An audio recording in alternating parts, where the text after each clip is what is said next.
پیارے دوستوں، السلام علیکم۔ میرا نام طارق نصیر ہے اور اس وقت آپ ملاحظہ فرما رہے ہیں میرے تحریر کردہ تیسرے ناول جس کا نام ہے چارلی اور خوبصورت خانہ بدوش لڑکی ایڈنا کا سرورق، اور اس وقت میرے اس تحریر کردہ اس ناول کی دوسری اور آخری ویڈیو قسط پیش کی جا رہی ہے، جو کہ صفحہ نمبر 11 سے لے کر صفحہ نمبر 20 تک کے صفحات پر مشتمل ہے۔ تو آئیے دوستو، اب ہم اپنے اس نئے ناول کی دوسری اور آخری ویڈیو قسط کا آغاز کرتے ہیں۔ بسم اللہ الرحمن الرحیم۔ گزشتہ سے پیوستہ۔ یہ سب کچھ کرنے کے بعد چارلی نے ایڈنا کو کہا کہ وہ یہ خراب پانی جا کر کہیں پر پھینک دے اور یہ بالٹی خالی کر کے قریب موجود نہر سے صاف پانی بھر کر اس بالٹی میں لے آئے تو وہ اتنی دیر میں دونوں کے لیے ناشتہ تیار کر لے گا۔ اس گھوڑا گاڑی کے اندرونی کیبن میں کھانے پینے کی اشیاء میں مرغی کے انڈے بھی وافر مقدار میں موجود تھے، جن کو فرائی کر کے چارلی نے انڈوں کا سالن بنانے کی تیاری شروع کر دی اور کھانے کا اہتمام کرنے لگا۔ ادھر ایڈنا جب پانی کے حصول کے لیے نہر کے کنارے پر جانے لگی تو اسے راستے میں نہر کے کنارے پر ایک خوبصورت نوجوان مصور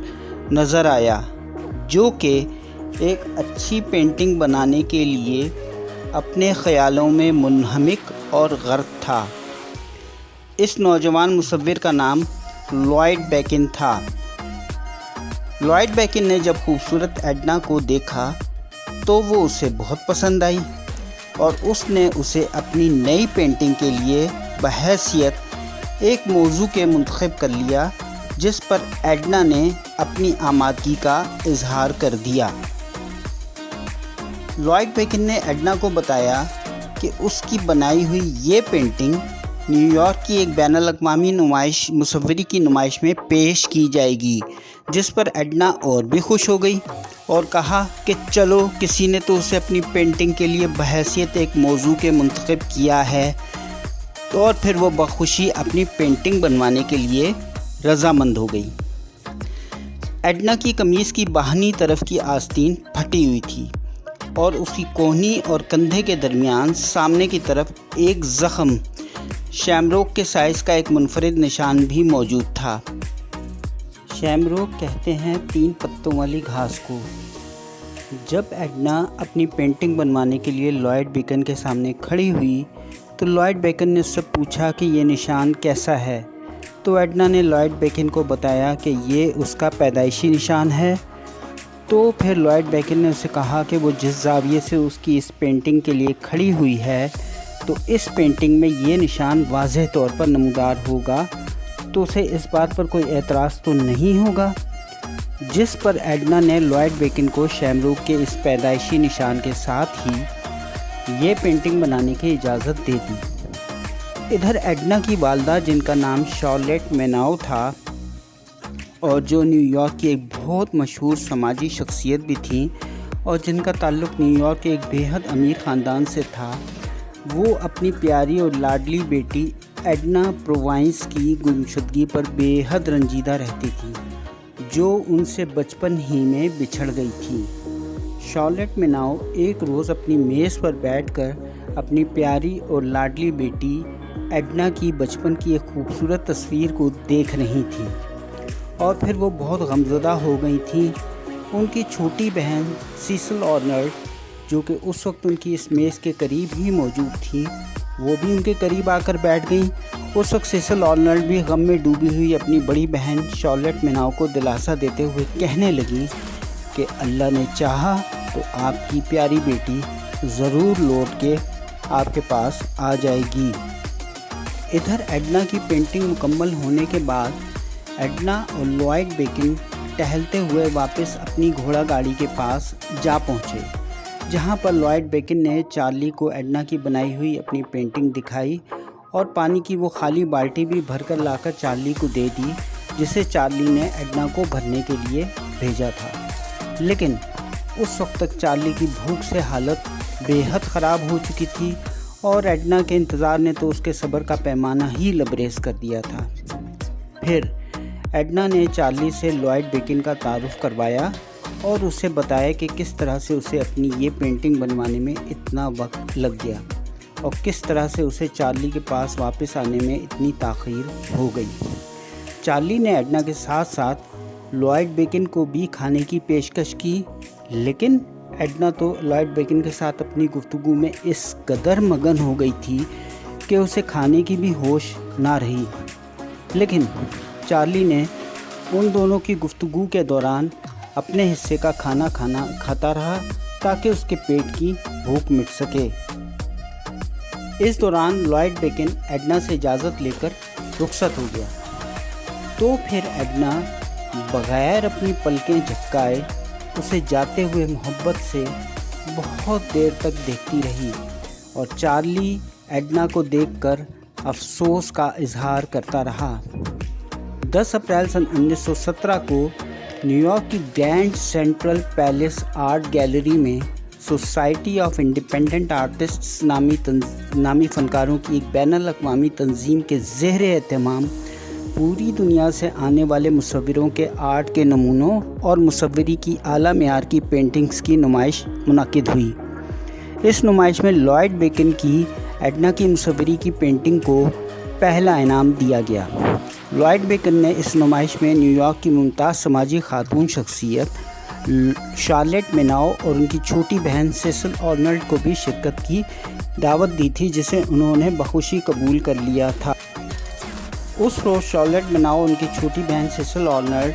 जब मुसव्विरी के इस बैनुल-अक़वामी नुमाइश में शिरकत के लिए पहुंची तो उन्होंने दीगर मुसव्विरों की तस्वीर देखने के बाद लॉयड बेकिन के फ़नपारी के नमूने को भी देखा। तो शार्लेट मेनाओ ने इस तस्वीर में मौजूद एडना के बहने बाजू की जिल्द पर जब शैमरोग का वो निशान देखा तो उन्होंने इस पैदाइशी निशान को बगौर देखने के बाद फ़ौरन अपनी गुमशुदा प्यारी बेटी को पहचान लिया और फिर वो बेहोश होकर गिरने से बाल बच गई। फिर उन्होंने लॉयड बेकिन से पूछा कि ये लड़की कौन है और ये तुम्हें कब और कहाँ पर मिली थी। तो फिर लॉयड बेकिन ने उन्हें सारी तफसील से आगाह किया और बताया कि वो शार्लेट मेनाओ को उनकी बेटी एडना से मिलवा सकता है, जिस पर वो दोनों बहनें, उनका एक खिदमतगार और ज़ाती ड्राइवर फौरी तौर पर न्यूयॉर्क से बज़रिया अपनी ज़ाती कार, जिसका नाम और model number Hudson super 6 model 1916 था, इस कार में लॉस एंजलिस के लिए रवाना हो गए। 2 रोज़ के पुरथकन सफ़र के बाद जब ये तमाम अफराद मुसाफिर ईडनडेल पहुँचे तो उन्हें चार्ली और एडना की घोड़ा गाड़ी इसी मकाम पर खड़ी हुई मिली। उस वक्त एडना अपनी घोड़ा गाड़ी की बैरूनी सीढ़ियों पर बैठी हुई अपनी पेंटिंग से मुताल्लिक़ गहरी सोचों में गर्क थी। ऐन उसी वक्त वही कार जिसका नाम हडसन सुपर 6 मॉडल 1916 था, एडना की इस घोड़ा गाड़ी के बिल्कुल पास आकर रुकी, जिस पर एडना घबरा गई कि कहीं उसके खाना बदोश काफ़िले वाले तो नहीं आन पहुँचे। इस कार के ड्राइवर ने घोड़ा गाड़ी के साथ वाली बाहनी सिमत का दरवाज़ा खोला तो कार में से लॉयड बेकिन का चेहरा नमूदार हुआ, जिसे देखकर एडना के चेहरे पर रौनक आ गई। और फिर जब लॉयड बेकिन ने एडना को बताया और उसे मुबारकबाद दी कि उसकी बनाई हुई पेंटिंग को मुसव्विरी की बैनुल-अक़वामी नुमाइश में पहला इनाम मिला है, तो इस बात पर तो एडना खुशी से पागल होकर नाचने लगी। अभी एडना और लॉयड बेकिन ये बातें कर ही रहे थे कि इस कार में से एडना की वालिदा शार्लेट मेनाओ भी बाहर आ गई और उन्होंने लपक कर अपनी गुमशुदा प्यारी बेटी को अपने सीने से लगा लिया। फिर लॉयड बेकिन ने एडना को बताया कि ये तुम्हारी वालिदा हैं जिनसे तुम बचपन में बिछड़ गई थी। इधर चार्ली, जो कि अपने और एडना के लिए खाने का एहतमाम करने के लिए गया हुआ था, जब वो अपनी जगह पर वापस आया तो उसने वहाँ पर ये मंज़र देखा। पहले तो चार्ली को कुछ समझ में ही नहीं आया कि ये लोग कौन हैं और यहाँ पर क्या हो रहा है। लेकिन जब लॉयड बेकिन ने चार्ली को बताया कि ये शार्लेट मेनाउ हैं और एडना की हकीकी वालिदा हैं, जिनसे एडना बचपन में बिछड़ गई थी और ये अपनी प्यारी बेटी को लेने के लिए आई हैं। लॉयड बेकिन ने एडना की वालिदा शार्लेट मेनाउ को बताया कि ये एडना के दोस्त चार्ली हैं, जिन्होंने अब तक एडना का ख्याल रखा हुआ है। जिस पर एडना की वालिदा ने चार्ली से हाथ मिलाया और चार्ली को पैसों की पेशकश की, जिसे चार्ली ने कबूल नहीं किया। फिर चार्ली ने एडना को प्यार से अपने गले से लगाया और उसे दुखी दिल के साथ अपनी वालिदा के साथ जाने के लिए रुखसत कर दिया और फिर शार्लेट मेनाउ अपनी बेटी एडना को लेकर अपनी कार की तरफ चल दी।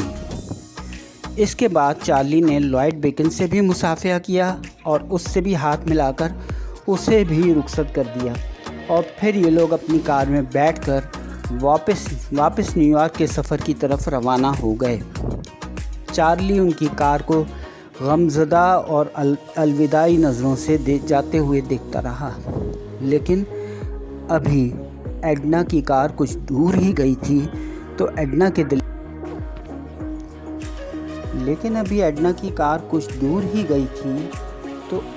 दिल में अपने मोहसिन चार्ली के लिए अपने दिल में तड़प उठी और उसने बेचैन होकर अपने मोहसिन चार्ली के लिए कार ही में चिल्लाना शुरू कर दिया कि कार को पीछे मोड़ो, मुझे चार्ली के पास जाना है। एडना की बात सुनी गई और एडना की कार वापस आ गई। चार्ली उस वक्त अपना सर पकड़े अपनी घोड़ा गाड़ी की सीढ़ियों पर मायूसी की हालत में बैठा हुआ था। एडना बेकरारी से कार से नीचे उतरी और चार्ली को अपने गले से लगाकर बोली, मैं तुम्हारे बगैर नहीं रह सकती, तुम भी मेरे साथ चलो। चार्ली ने एडना के साथ जाने से इनकार किया तो एडना ने चार्ली को ज़ोर से पकड़कर अपनी तरफ घसीटा उसे कार की तरफ लेकर चलने लगी। तो फिर चार्ली ने अपनी घोड़ा गाड़ी में से अपना हैट, अपना वायलिन और चंद कपड़े और दीगर ज़रूरी सामान निकाला और एडना के साथ जाकर कार में बैठ गया और फिर कार वहाँ से रवाना हो गई। ख़त्म शुद्ध।